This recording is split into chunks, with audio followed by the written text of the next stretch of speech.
Welcome in the name of Christ. God's grace, love, and peace surround you. Welcome to our service of worship here for Westside United Church today. We're delighted that you're with us to share in this time of worship. Wherever you are in your life, we welcome you into this sacred time of worship to join us to celebrate the presence of God in our midst. As you can tell, we are not in the sanctuary today to record this service of worship. We are taking our worship out into our community to remind ourselves about the beauty and the diversity of God's creation that surrounds us in our communities. It reminds us that no matter where we are, wherever we go, we are surrounded by the beauty and the wonder of God's creation, for God is with us. So no matter where you are, whether you're sitting in your home, in your favorite chair, with your cup of coffee in hand while watching this video, then you are with God. And your spirit, in the moment in which you are in, is united with my spirit and the spirit of all others who are worshiping with us on this day. So the spirit in me greets the spirit in you. And as we prepare to enter into this time of worship, I invite us to take a moment of silence to hear the sounds of creation and the sounds of life envelop us as we gather in worship on this day. So let's take a moment in silence and prepare our bodies, our minds, and our spirits to be united in this time of worship.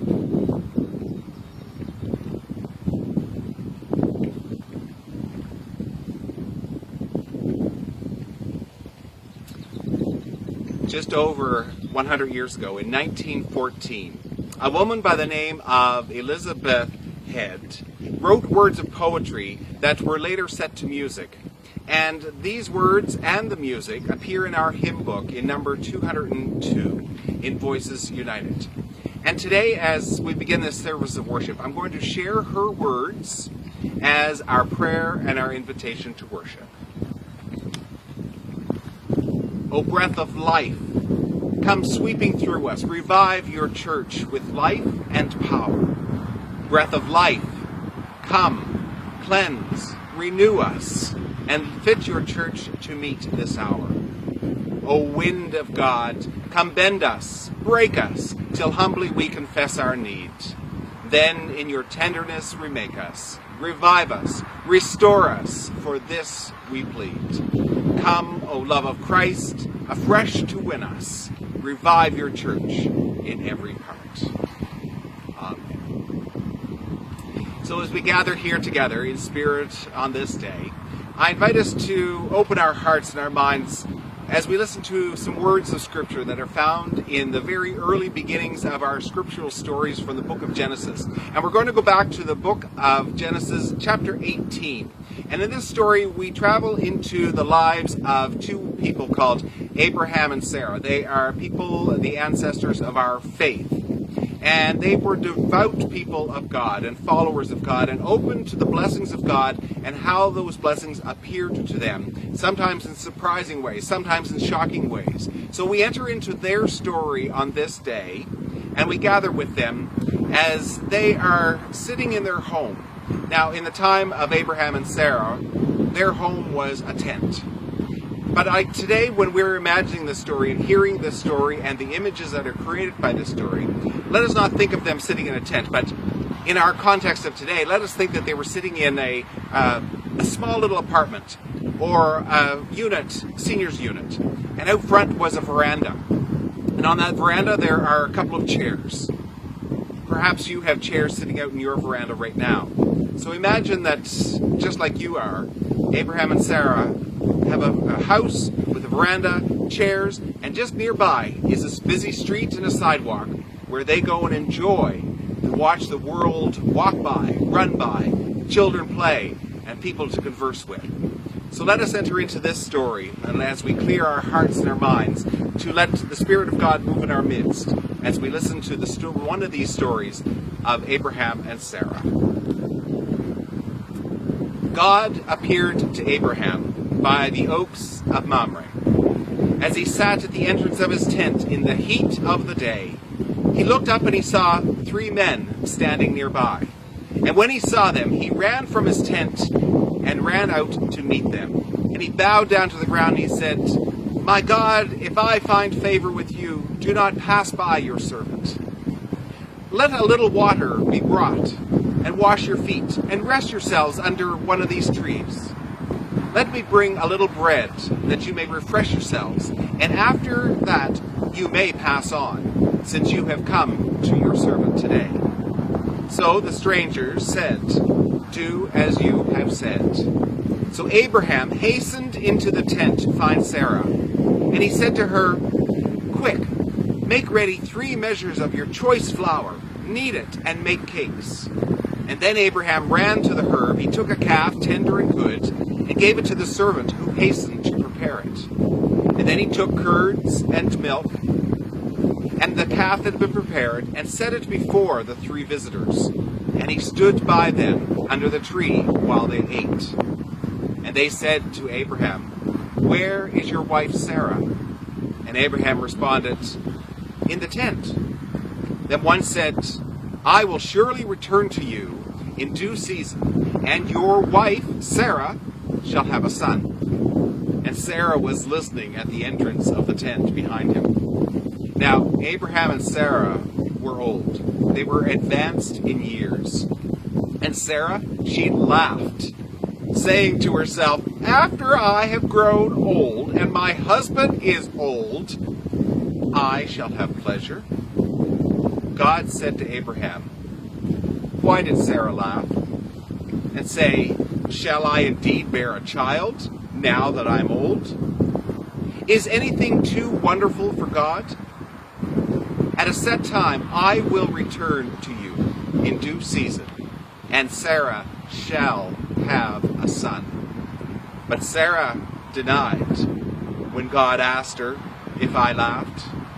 She said, I did not laugh. But then God said, oh, yes, you did. Every morning, we start our way off in a similar way. We're creatures of habit. We begin at our dining room table each morning, and as we enjoy our cereal or our yogurt, along with our coffee, or maybe perhaps some sort of variation of egg, we light a candle.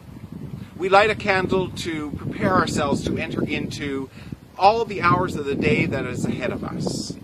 We light that, and we've been doing that lighting of the candle and offering up words of prayer at that time since the beginning of COVID-19 that began within our midst here in Nova Scotia.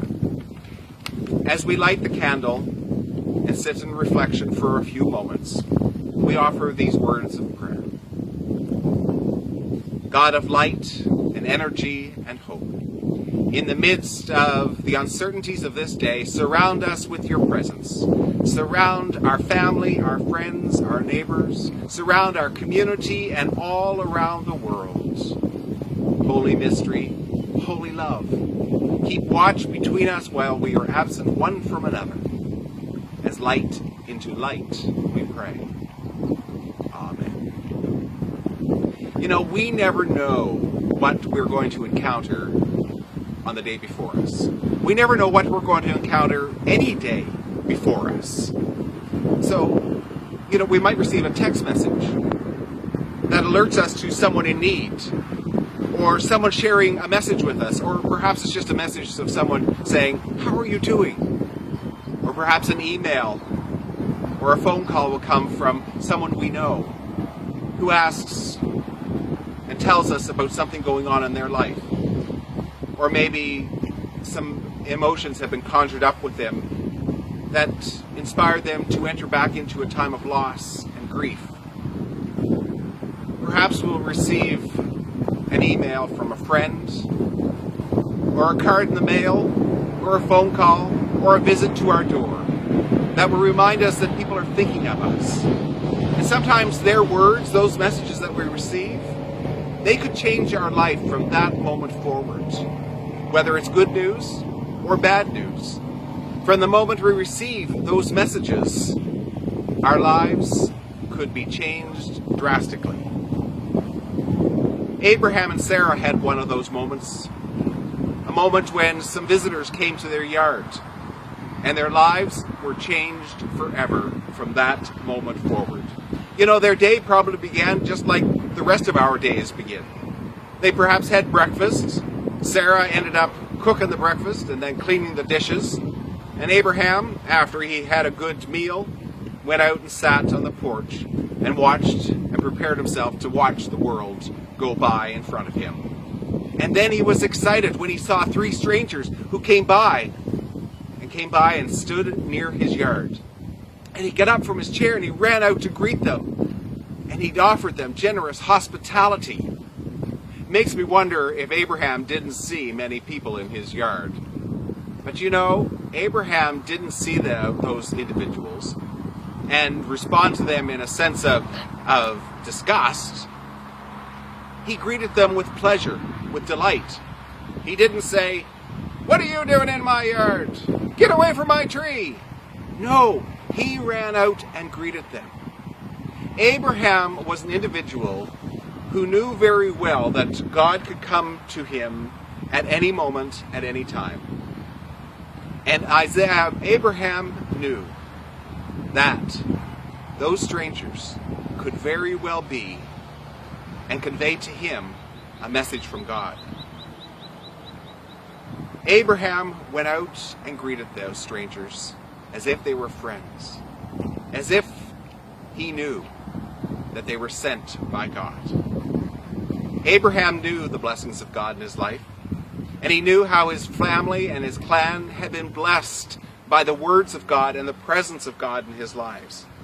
But like previous visits with God and previous blessings, the earlier messages that Abraham received inspired him in that moment to react with joy and to react with hospitality and to extend a greeting to these visitors in a way that he knew that God could be there, that God was there. And the message that they received on that day was a blessing that Abraham and Sarah, even in their old age, who had no children, would soon have a child.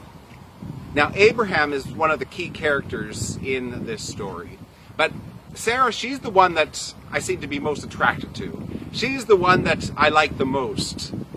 And I think that it is her response of her hiding in the entrance of the tent and overhearing these words that were being shared by the visitors that she is going to have a child at her late days in life. And she laughed. It reminds us about the ways in which sometimes things makes us laugh. And sometimes that laughter, it can be because it's humorous. But sometimes it might be a nervous laughter, or out of fear, or uncertainty. Regardless of what was going through Sarah's mind, maybe it was just the total absurdity of the idea, she laughed. It was a response. Now Sarah, she is keenly aware of the reality of God in her life. And when she heard these words, she knew God would follow through with that blessing. So it might have been a bit of fear, anxiousness, that what was being said was going to come true. Do you know, a few days ago, the United Church of Canada marked a special milestone in our life journey as a community of faith. The United Church of Canada celebrated 95 years on June the 10th. And in 1925 is when the inaugural service was held in Toronto. And that was the beginning of a new church for Canada. But it was the ending of several former traditions, former ways of doing things within communities across this country of ours. But June 10th, 1925 was a new beginning. It was the birth of a new church. And with that birth came all kinds of possibilities, all kinds of visions and hopes of what the church could be and how it could transform the landscape and the world in which the church was being born. And our church has continued to transform and live and be and has shared ministry throughout the world, across the country, and here in our community. It was a huge time of transformation in our church when union happened in 1925. In the moment when those who were presiding at that service in 1925 declared that the United Church of Canada was born. They probably had no idea what avenues, what roads, what journey the church would take in the 95 years that followed. But they entered into that day with hope and with anticipation because they felt and they knew that it was the right thing to do. And they felt the presence of God and the blessing of the Spirit upon them as they did their work and fulfilled a calling to be a united and a uniting church. So as we celebrate the 95th anniversary of the United Church of Canada, I feel like we're in a Sarah moment. Now, what is a Sarah moment? It's that moment or a time in our life when we think that our hope has faded and we wonder if there is any possible chance of future vibrant living within our ministry. In the last few months, we have been experiencing COVID-19 in our lives, in our community, in our country, and all around the world. One of the things and the benefits that have come out of that for us as a community of faith is that we have a chance to do something new. We have a chance to reach out in different ways, to do something new. You know, this pandemic could also be a tremendous blessing for us. We're wondering, how can we reach out in different ways? How can we be a church? How can we be a community of faith? How can we be the disciples of Christ with a sense of new vibrancy in the world? We got used to doing things the way we've always done things. This day, this pandemic, this time we are living in is a gift. It's a gift for us to reimagine, to reclaim the joy of what it means to be a creating church, a uniting church, a vibrant church. Doing our services in this way, reaching out to many across our country, our province, our community, is a new way for us to connect and to remind us that we're in this together and that we can celebrate faith and we have faith and that the Spirit is moving among us. So the announcement of COVID-19 and the shutting down of churches and the closing of sanctuaries at the early days has changed our life and has changed the way we reach out and we do faith and we worship. And that is a good thing.